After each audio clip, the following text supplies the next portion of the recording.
Buddy, and welcome to another Capital Gains Tax Solutions podcast, where we believe most high net worth individuals and those who help them, they struggle with clarifying their capital gains tax deferral options.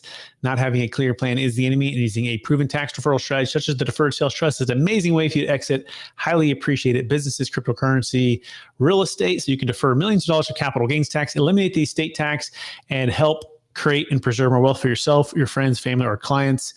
For those who know me, my name is Brett Swartz, and I'm founder of Capital Gains Tax Solutions. In every single episode, we're bringing on some of the best business, wealth, real estate minds in the world, where they share their ideas, deal stories, and inspiration. So together we make complex tax deferral strategies simple and passive income plans achievable. We're also streaming on expert CRE seekers as well. So we appreciate all the listeners and viewers on YouTube checking us out there. Hey, I'm excited about our next guest. He's out of the great state of Kansas, and he has over 38 years as a business coach. In fact, he's coached over 1,800 businesses, and he became a business broker in 2014 with Empire Business Brokers, and has been the leading broker for numerous years, closing $5+ million deals.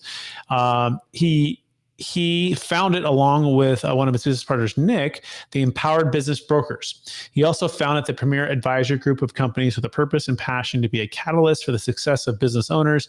He has nearly 40 years of business coaching experience, business brokers experience, and so much more. Oh, in fact, in the past 15 years, he was awarded the Global Coach of the Year three times, maybe in a row here, or 3 times, and the America's Coach of the Year 6 times.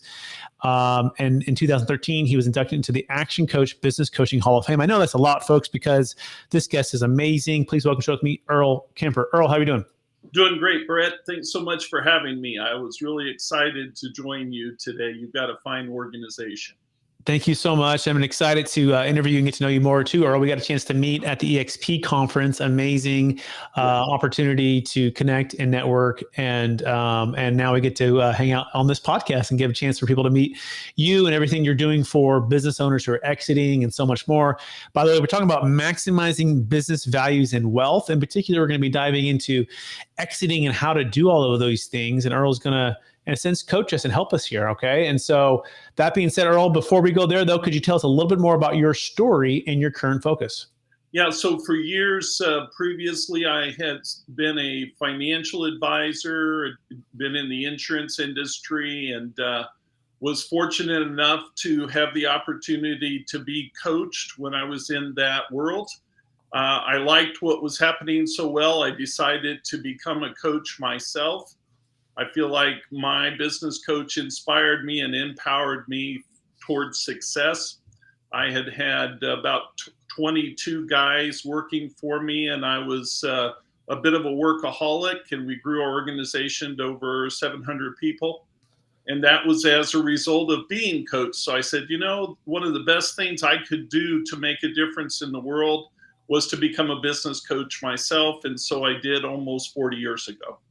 Amazing. And Earl, I believe we've all been given certain gifts in this life, and these gifts have been given us to be a blessing and help to others. What would you say is the one gift or 2 gifts or strengths that you've been given, and how does that help how you help and bless people today? So I think one of the major ways I help people is I ask the right questions. I always say there's more wisdom in asking questions than having the answers. And so my approach has always been to put myself in my client's shoes by asking them a number of questions so that I can truly understand what they need and help them to get what they want. And in doing so, then I'm getting very clear on how I best help my clients. Over a period of time of then growing businesses, we found that, they needed an exit strategy. So about 14 years ago, I was fortunate enough to meet Nick Guluza, and he was my partner now in the Empowered Business Brokers. He has 42 years of experience in business brokerage. As a result of that, we brought 71 business brokers to our organization. So we have 71 brokers nationwide and 14 internationally as well. And so between business coaching, when businesses want to reach their potential and when they want to maximize their wealth, we then are able to find buyers for them or help them to buy additional businesses and expand. So I think what I do well is ask questions and negotiate deals.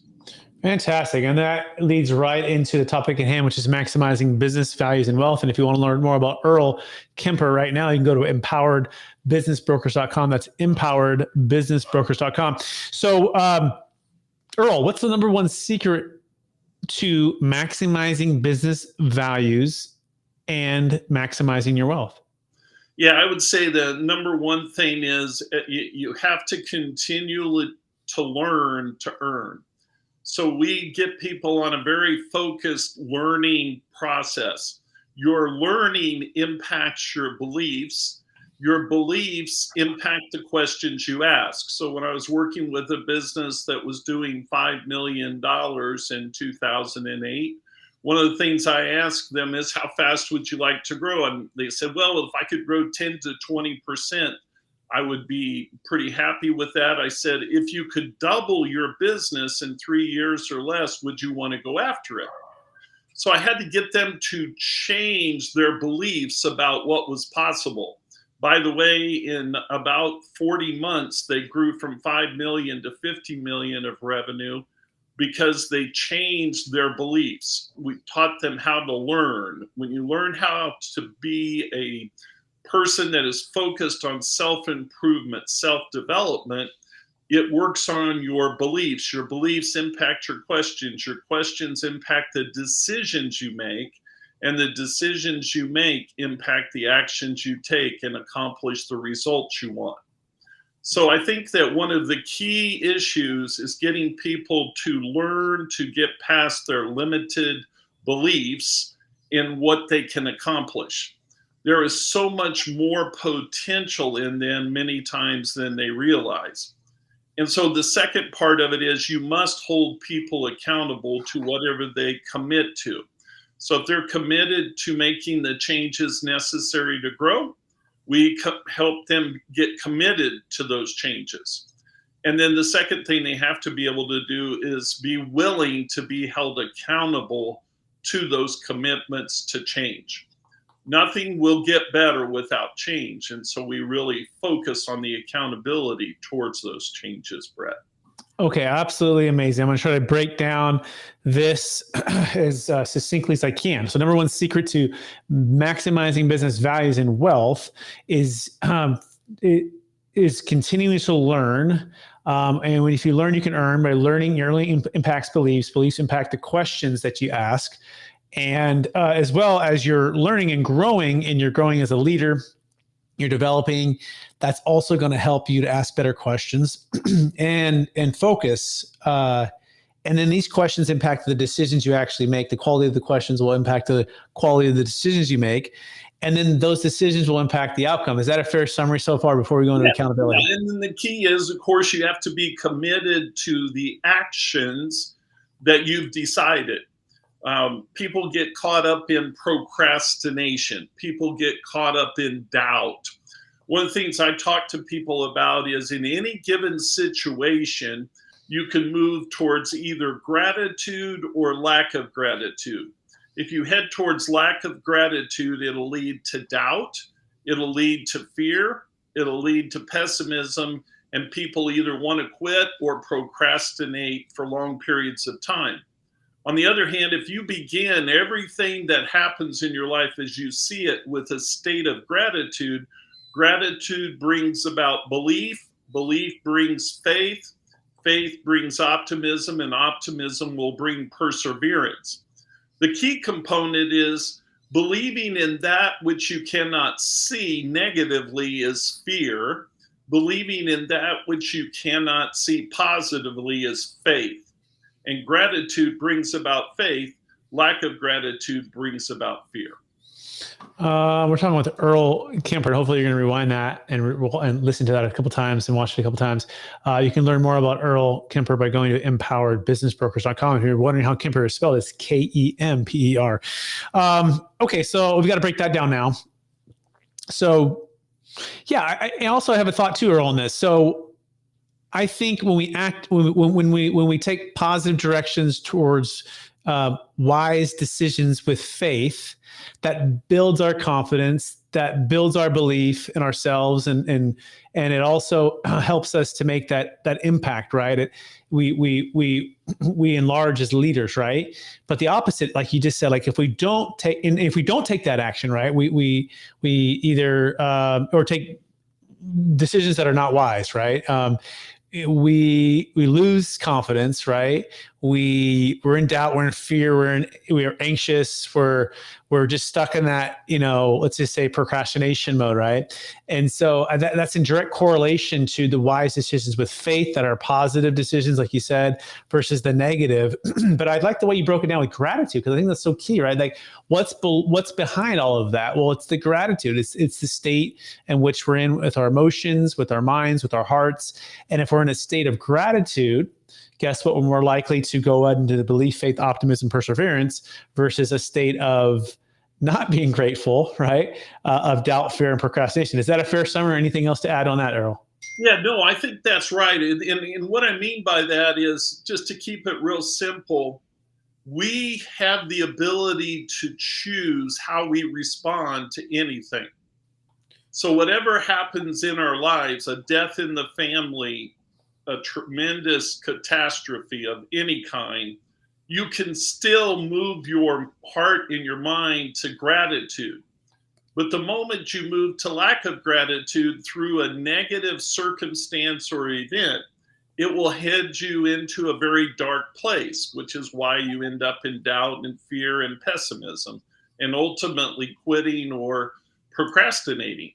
So in essence, what I'm referring to is how you respond is everything in your life. And as a coach, I help clients to respond with gratitude and learn how to do that. Okay, so let's break that down. In fact, you may have touched on that a little bit here. You said about accountability.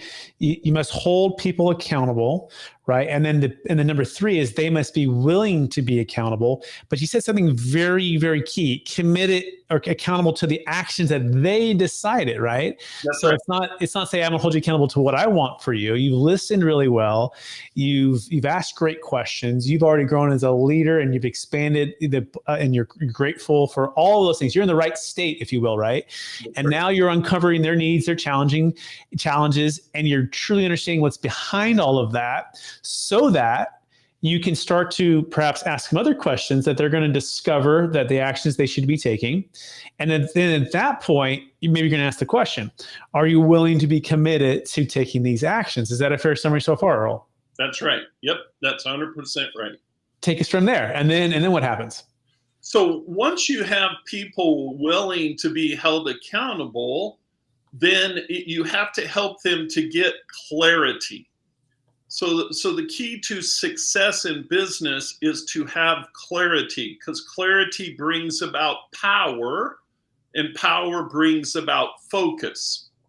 And I always say focus is an acronym: follow optimal course until successful. So when you have clarity, you can move with power into focus, doing the right things right, in the right way, at the right time. So we start to focus then on connecting people's energy, their efficiency, and excellence in everything they do. So energy to me is you're connecting passion with purpose. Efficiency is the right people doing the right things right. And excellence is the practice of proven principles. With those 3 things in place, you can empower yourself, empower others, and be empowered. Okay, I'm silent because I'm taking so much notes here. And again, everyone do yourself a favor, rewind that by 30, 60 seconds there and listen to that. But I'm going to try my best here. Okay, everybody, here we go. All right, so the key here now, once they've clearly stated that they are willing to be accountable to the actions, is to now help them get clarity, because clarity brings about power, and then power helps to bring about focus. And then when you have that focus, you can do the right things in the right way at the right time, and that's what leads to efficiency, right? Efficiency. as well, it leads to, well, I guess in combination of this, it's not practice makes perfect, it's perfect practice makes perfect, right? Because excellence would be the practice of proven principles. And now we're moving in momentum. Is that a fair summary, Earl? Yeah, yeah. And the key again, too, is energy. People have to connect their passion with purpose. You've got to be in a mindset all the time where you're connecting your passion with your purpose. Okay, so what is the question to help I guess get clarity for any of us right now, right? What would be our couple questions? Of course, it'd be supposed to be dependent upon what I've probably you've even covered through through the the initial consultation or intake, if you will, Yeah. and then what would be the key to helping people then connect the passion with the purpose? Yeah, so clarity comes about when you have a understanding of what freedom, finances, and fulfillment means to you. So when we talk about freedom, how many hours a year are you actually going to work? How many weeks are you going to take off? How many days a week are you actually going to work during the weeks that you are working? So that you have clarity of what your day, your week, your month, your quarter, your year, and the years to come are going to look like. Once you know that, it's important to recognize that you might have to have a certain amount of financial perspective in your life to have that level of freedom. So the goal might be to work less and make more. That's real general. On a focused of where you are now versus a 10 in freedom, where are we? In regard to where you are now and a 10 in finances, where are we? And then fulfillment, that which again drives that passion and purpose, what fulfills you? It may be some type of a charitable perspective in your life that might fulfill you. It might be related to family. It might be related to nonprofit organizations or other types of organizations that you have a passion for. But freedom, finances, and fulfillment gives you that clarity. Okay. Wow. And so you can learn more about Earl Kemper by going to empoweredbusinessbrokers.com, empoweredbusinessbrokers.com. I like the way you put these three, right? Because I think sometimes it's, if I just had enough finances, I'd have the freedom, right? Yeah. If I just had financial freedom by being out of debt and having, my cash flow replace my active income, if I just had, more time, right? More time. And so I like that you connect the clarity. This is what helps you to have the clarity, is being clear on these three areas.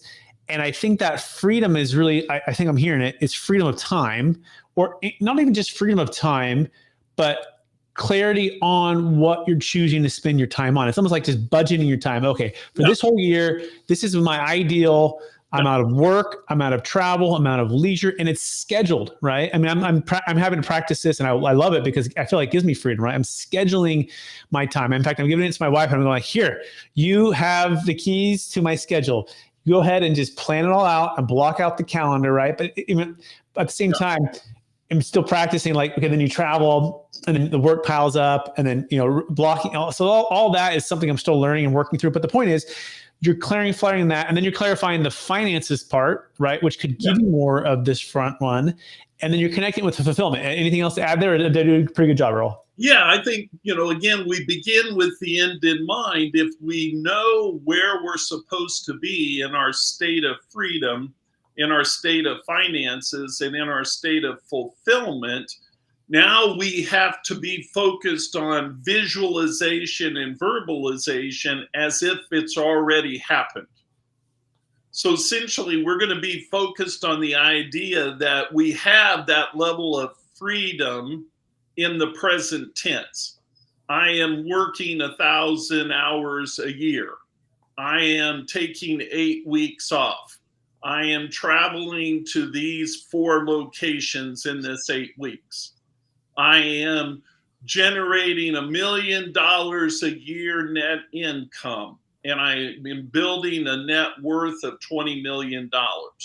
And I am fulfilled because I'm making a difference in two nonprofit organizations, because I have family members that were tremendously impacted in a negative way by this health issue and this particular hunger issue or whatever that I'm covering in my life. So I'm fulfilled. I have freedom. I have finances. You want that level of clarity because it drives you to do what you need to do to get there. And you have to visualize it as if it's already happened. Okay. Yes. Makes sense. And so now someone comes to Earl and be like, Earl, that all makes perfect sense. I want all of that. Practically speaking, what actions can they take to hire someone like an Earl Kemper, right? Yeah. To be coached, to maximize the business values and wealth. And wealth, obviously, if we're talking about here, it's not just finances; it's entire wealth of everything that we're us as human beings. So this is so good, Earl. So talks about next steps here to take action. Yeah. So on our empoweredbusinessbrokers.com, we have a Calendly connection with me, and I also have 4 other backup people in the event that I'm not readily available at that moment.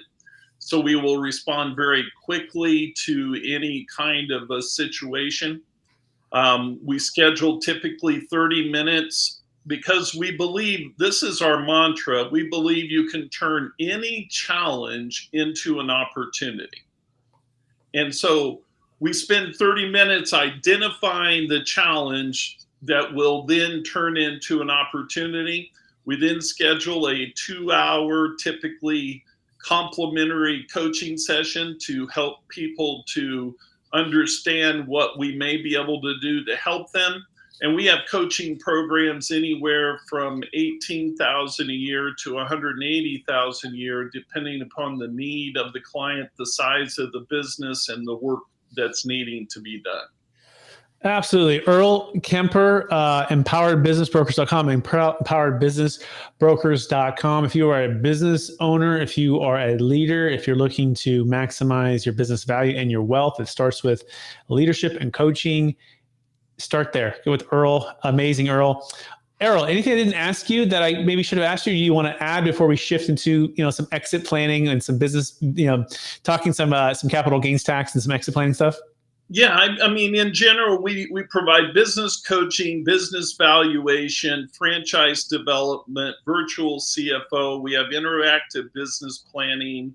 We do exit planning, succession planning. We have access to loans, and we work with people like you on capital gains reduction strategies. We also are very focused on strategically partnering with people regarding private equity, impact funds, and titles and loans. So we try to be a one-stop shop, not on our own, but with our partners in everything that we do, Brett. And that's why it's been such a pleasure to meet you guys. We've worked with some other folks, but I really like what I see and how you do things. Fantastic, Earl. I appreciate that. And I'm looking forward to helping a lot of people together, making an impact. So let's shift into capital gains tax, and some of the challenges when it comes to selling these highly appreciated assets. And so, Earl, there's kind of 2 topics here. There's capital gains tax deferral and there's estate tax. Yep. And so let's imagine someone is selling a 17, a 25, $100 million business, right? And they're showing up and like, Earl, here's the big challenge. I've got a huge company. I've got no basis left. I'm going to sell it. Would you help me sell it? What would you say the biggest frustrations when you're talking about that massive amount of wealth, that massive amount of, say complexities maybe with family and different things and all the moving parts that go along with amassing all of that wealth that you face as it comes to capital gains tax exit planning? Our typical average deal that we do from our point of view is about $17 million. Now, that's not all our brokers. That's what I do in our organization. But when we're working with a business and they have that type of a financial gain that they're going to receive, remember what we talk about in the finances, freedom, finances, fulfillment. It can be virtually impossible for them to achieve their goal without considering all of the tax ramifications and how to offset those taxes along the way. So one of the key components is if we're going to have a 20 to 30, and we could get into exact percentages, but just simply 20 to 30% tax on, call it $20 million, that's $6 million they don't have the ability to reinvest in real estate or reinvest in another business or provide an income from. And that's why, to me, it is a no-brainer when the size of the deals, 5 million, maybe even 3 million and up, that you start really thinking about what can we do to reduce this capital gain burden that comes about. Because when there's virtually no basis, we got a lot of tax potentially. And so if you think properly about this, it just increases your wealth by 30% immediately, but it also increases your wealth over time by that 30% growing over some period of time as well. Absolutely. Couldn't agree with you more. And I want to dive a little bit deeper on this one because I feel like this one gets missed even by some of the most sophisticated, smart business folks who are out there selling their business. In fact, we were helping a client or a potential client evaluate a $40 million business exit. He and his wife own the business. They're, the late 40s, and they're like wanting to build a lot more wealth, but they're exiting this big part of it. And their understanding was, I just can get a stepped up basis, right? I might do just to do the 1031 exchange. And this was a business which doesn't even qualify for a 1031. But in their mind, they were just thinking stepped up basis. But number two, we talked about estate tax, right? Yeah, which is that elephant in the room, Earl, right? Which most, a lot of, we can't forget this, but take it for granted. But if I have a $100 million business and I die tomorrow, or $100 million for real estate and die tomorrow, yes, I get a stepped up basis on the 100 million, but I have an estate tax issue, right? Which is 40% above and beyond the exemptions. And the exemptions are set to be basically 10 million is what we anticipate by 2026. They're going to cut back down on a married couple, 5 million per on a single person. So, talk about just the massive amount of opportunity and or pain that a lot of people are going to face with this 84 trillion estimated transfer in the next 20 years if they don't have a clear plan for the estate tax. Yeah, and just in general, when you build a significant amount of wealth in entities or in real estate, at some point in time, someone is going to be in a position where they're going to have to pay taxes on that at death without proper planning. And even in that, the tax bill may be there, but you got to make sure the tax bill is funded, or a percentage, as you said, if we have 100 million, we're looking at close to $50 million of that estate gone without doing any planning at all. And even if you do some basic planning, you're going to be at 40%. That's catastrophic to a family. I always say there's blood, sweat, and tears that have been put in for many, many years. And now the family just lets it go to the government without any kind of planning. It's ridiculous. Absolutely. And it becomes a part where it's stewardship, right? Not being a great steward and or not being willing to be coached and or to do the planning or all of the things. And that's part of why we're here, by the way, here at Capital Gains Tax Solutions. We also have estate tax solutions as well. And we wrote a book called Building a Capital Gains Tax Exit Plan. And our goal is to give you clarity on your options and also solutions to those big challenges using what's called the deferred sales trust as our niche focus. It's not the only end all be all, but we found it's the most flexible, durably tested with legal track record, and the ability to solve the problem, which is eliminating that estate tax and the deferring that capital gains tax while still being able to be an entrepreneur or be retired, be passive or active, have liquid investments, not to have to be in debt. Earl, I'm curious, what are your thoughts on the deferred sales trust based upon what you've learned over the years? Yeah, so I believe it's a great tool to use to also buy businesses and or real estate once it's in place. because now you can start to build your wealth inside the DST in such a way that you still are familiar with the skill set that you have, which is growing businesses or building real estate portfolios. It doesn't have to be liquidated, but it can be liquidated in the sense of an investment with income returns. It could be, though, it's real estate or business returns. And, you know, a lot of people like to be able to still do those things once they've done some level of a transaction. So I think that's one of the biggest benefits of it. I couldn't agree with you more, right? I mean, to me, if it wasn't for that benefit or that feature, I would not be here. I would not be, selling the deferred sales trust, right? Being the trustee for it, because the ability to have the option to, because no one cares more about your wealth than you, right? To go back into investments alongside of the trust, tax deferred, kind of like a self-directed IRA, right? A self-directed 401k, but and not have to do that, but you can, right? And or with partners. It's just so flexible to be able to diversify and build that wealth. And not only the other part of it too, it's nice. It's not just a tax deferral strategy or eliminate the estate tax. You can actually build wealth with it. And we think it's the foundational way to build wealth once you exit, because you can have second promissory notes after the trust is formed by partnering with the trust and buying more assets and having those grow in wealth. But hopefully you're doing that at optimal timing. You're buying when the deals make sense. I mean, we've seen cap rates stay. I mean, they're starting to adjust some here, right? As sellers realize that they need to sell, right? But debt has exceeded cap rates. It's a negative arbitrage still. And so if you're in a 1031, you're going, why am I trading and going into a negative situation unless you have a huge value add? But again, if you're in business, you're selling a business or cryptocurrency or stock, there's no 1031 option. And so the deferred sales trust becomes that option for that. Any thoughts on that, Earl?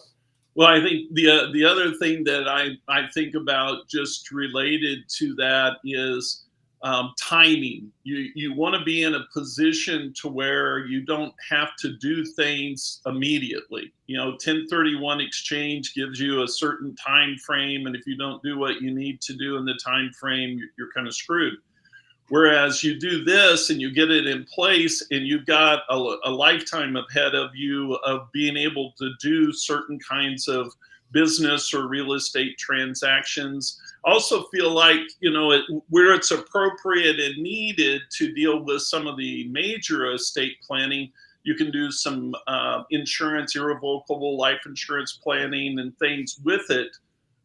That's pretty cool. So, 100%. Some keys for me and what I've seen in planning. Yeah, absolutely, Earl. And by the way, if you want to learn more about this, you can go to capitalgainstaxsolutions.com. You can also check out the new book, Building a Capital Gains Tax Exit Plan. We have like Kevin Harrington from Shark Tank in the book. I have a couple chapters as well and a couple other amazing professionals in the book. And if we have come with the second book, Earl's definitely going to be a part of it. If you'd like to be a part of it, I'd love to have him in the book. And so you can learn all about the proven playbook for how to really exit any asset of any kind, defer the tax using the deferred sales trust, eliminate the estate tax using the DST 2.0. Check out the book on Amazon. Earl, that being said, we're running out of time. Are you ready for the lightning round? Yes, sir. All right. Knowing what you know now, if you could go back to your 25-year-old self, what's the one golden nugget make sure to tell yourself to do?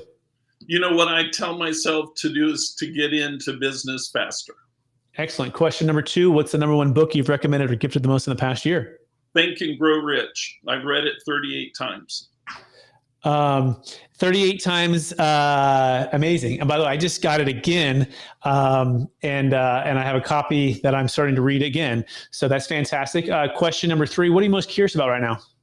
What I'm most curious about is how people will respond to challenge. Everything that we go through that's a challenge, it's not about whether we're going to go through challenges in life, it's how we respond. Excellent. Next question. What's the number one leadership quote or theme that you strive to live by? My number one quote is, business is a tool that enables you to live the life you desire. Business is not life. And that's my quote. Fantastic. I love that. It's a great quote. Next question. What's the number one AI tool that you are using and that could help someone today who might be considering AI? Well, I'm using several tools. I'm not sure that I could tell you any one. I mean, everybody knows Chat GPT PT4 and everything associated with it, but I mean, we have an organization we're working with called Air, and they gave us 5 AI tools as part of a program that I joined. And so we've got everything you can imagine. But what's kind of cool is some of the ability to utilize your voice and sound just like you are. And in some cases, even the videos are starting to become just like you are. And it's both fun and a little scary. Yeah, I wonder if people are wondering if this is really the real Earl Kemper and the real Brett Swartz talking, or if it's just AI creating this, right? Yeah, but I can assure you it is today. It is. This is the real deal, everybody. Next question, or second to last question. The one big domino, Earl, right?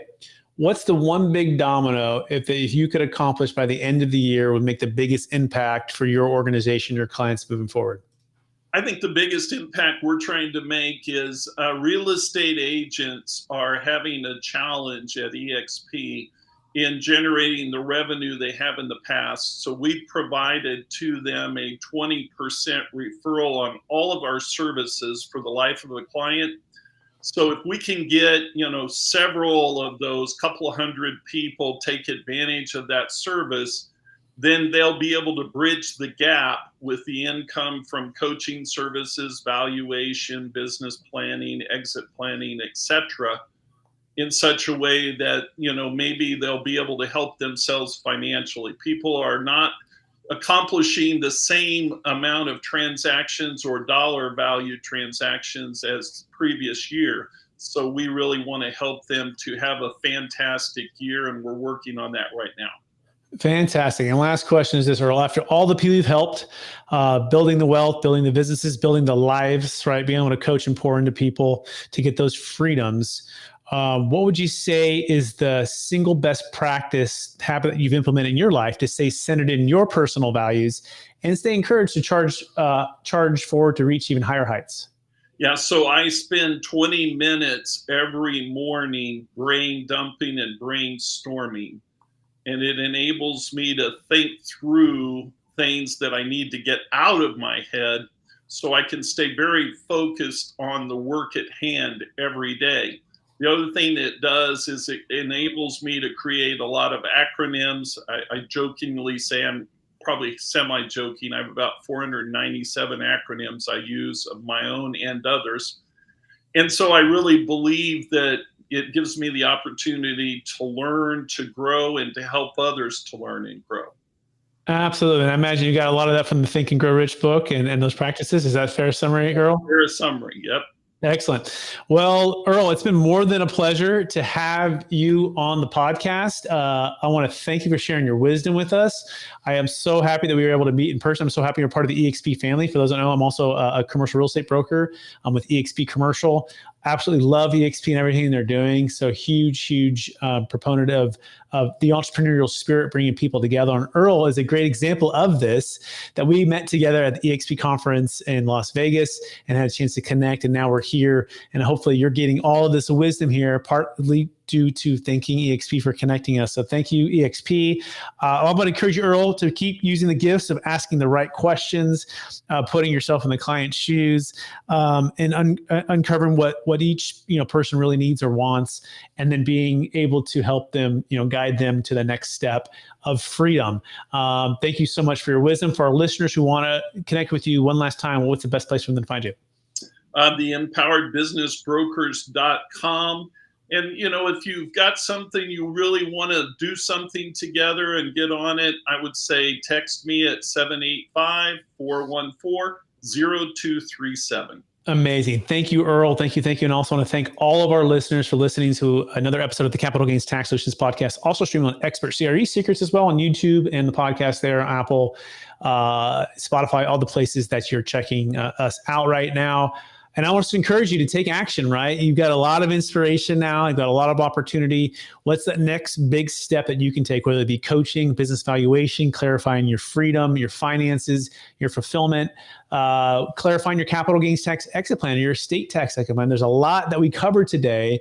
So maybe go back and listen again, and then take great notes for action steps that you can take. We want to make this very applicable for you who are listening. So thank you so much. And if you need help exiting, we'd love the opportunity to guide you through an exit plan, to build an exit plan. You can start with the book on Amazon, but you can also just go to capitalgainstaxsolutions.com and schedule a one-on-one consultation with myself or one of my team members, and we will help you to build a capital gains tax and estate tax exit plan. Thank you so much. We will talk to everyone again real soon.